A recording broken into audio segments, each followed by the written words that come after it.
Teka muna mga kapatid, magnilay muna tayo. Sumigaw si Propeta Habakuk, "Hanggang kailan, Panginoon?" Isang panalangin ng pagkadismaya na pamilyar din sa atin. Pinapaalalahanan ni Pablo si Timoteo na pag-alabi ng kaloob ng pananampalataya.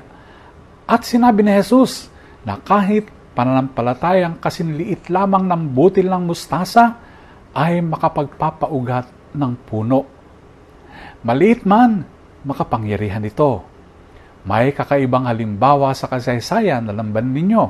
Si Sir Isaac Newton na nakatuklas ng gravity ay sumubok ng alchemy upang gawing ginto ang tingga.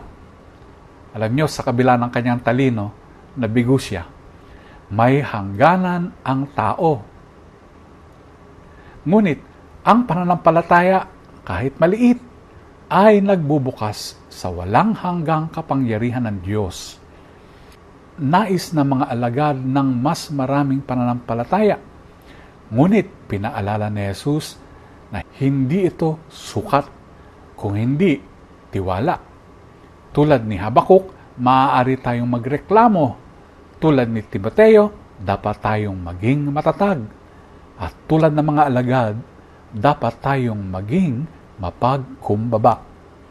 Ang pananampalataya ay hindi mahika, kung hindi isang ugnayan, pagtitiwala na kayang igalaw ng Diyos ang bundok sa isang maliit na binhi ng pagsuko. Pagnilayan po natin ito. Amen.